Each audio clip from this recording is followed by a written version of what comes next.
Pour mon trading de CFD, je veux une plateforme différente. Des graphiques personnalisables, une exécution rapide, des spreads serrés, avec un acteur reconnu présent en France. Trader différemment avec CMC Markets.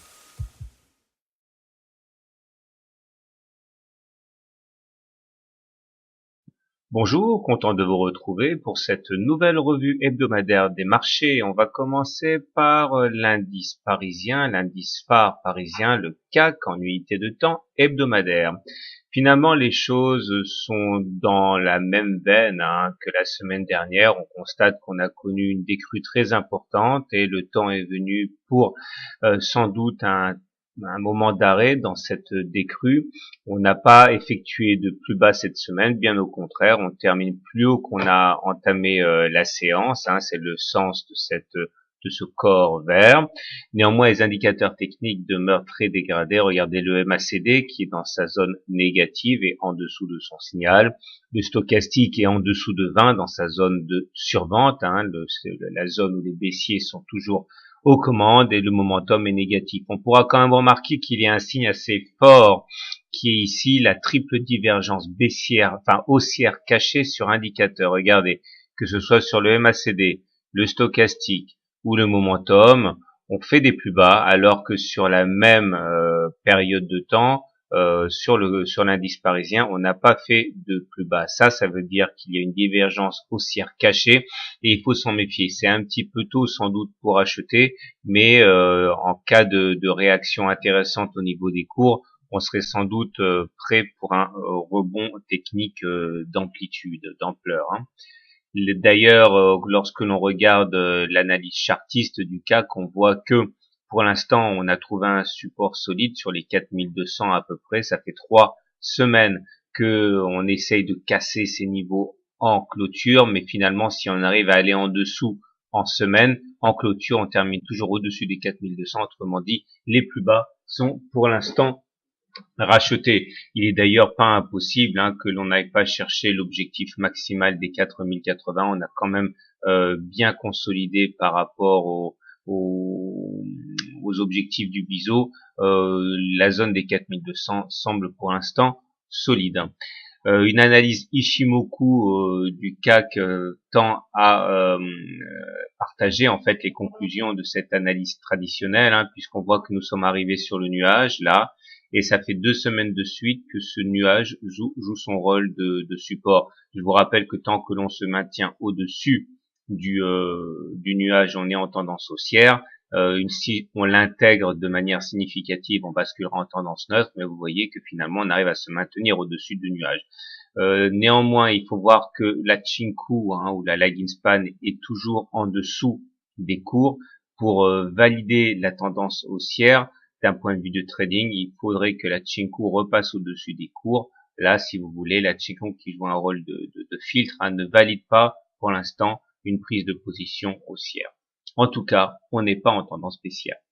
Donc, si on fait un bilan, il est clair que la dynamique demeure baissière pour l'instant, mais à mesure que l'on se frotte aux zones de support, cette dynamique baissière a tendance à perdre un petit peu de sa superbe. On enchaîne avec le DAX pour un bilan qui est assez comparable. Regardez d'abord les indicateurs techniques. On voit que le MACD est en dessous de son signal, à un souffle de basculer négatif. Le stochastique est dans sa zone de survente, mais lui par contre est à un doigt de basculer au-dessus de la zone des 20, c'est-à-dire la zone où les baissiers ont la main mise sur les cours. Donc là on a déjà croisé le signal, on essaie de s'extirper de la zone des 20 et le momentum est négatif. Mais là aussi on remarquera cette triple divergence haussière cachée sur les indicateurs, puisque si sur les cours du DAX, on n'a pas fait de plus bas, on a fait des plus bas sur les indicateurs. Autrement dit, on a bien une triple divergence haussière cachée. Il faudra quand même attendre un signe encourageant au niveau du DAX avant éventuellement d'acheter, mais on a quand même un terreau assez favorable.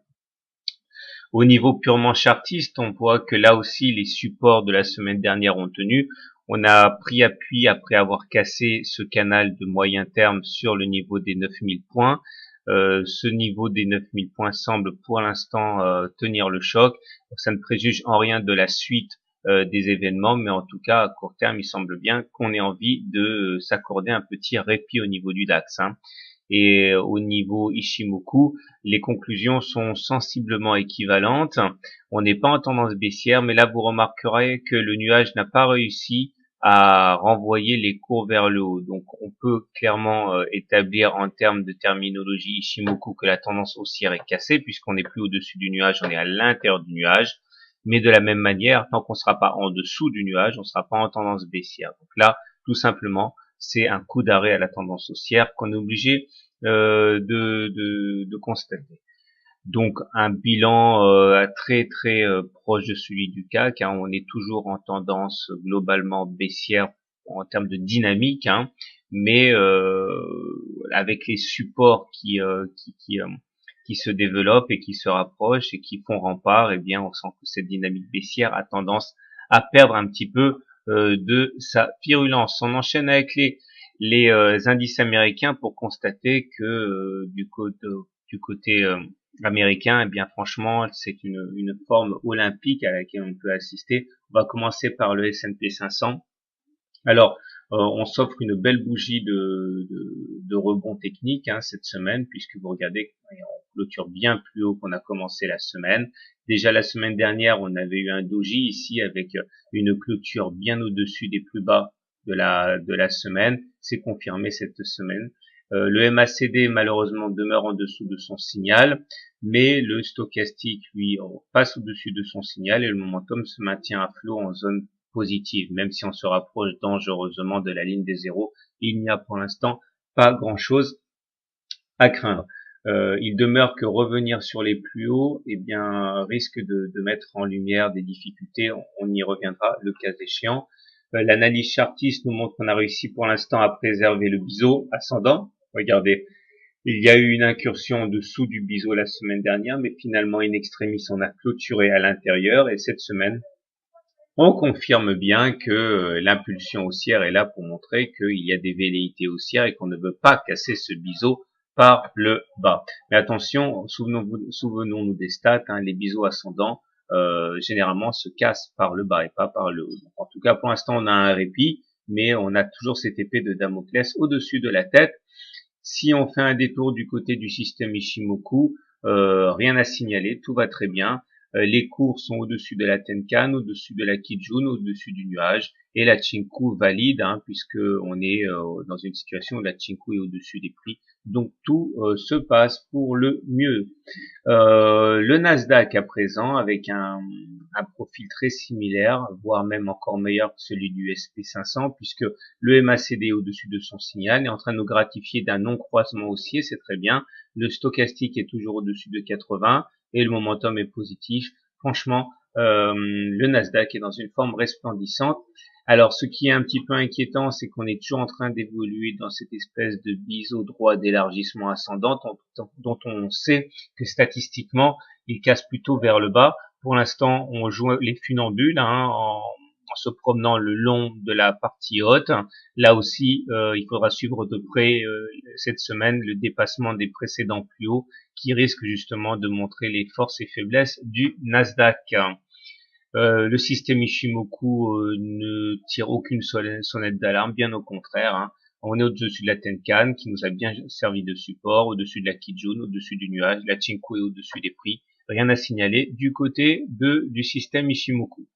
Tendance technique clairement haussière. On va terminer avec l'euro-dollar qui est le grand malade de la revue hebdomadaire depuis maintenant plusieurs mois.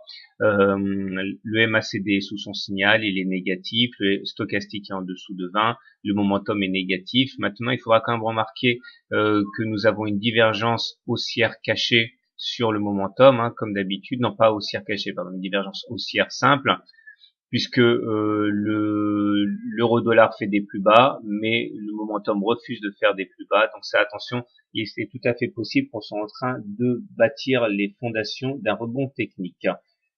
Surtout que le biseau ascendant sur l'euro-dollar a été cassé maintenant depuis de nombreux mois. Les objectifs de référence ont été touchés, y compris l'objectif théorique qui est le point le plus bas du biseau, hein. On voit bien comment on termine systématiquement plus haut que les plus bas de la semaine. Autrement dit, il y a des intérêts acheteurs. On semble ici encore en train de construire les bases d'un petit rebond technique.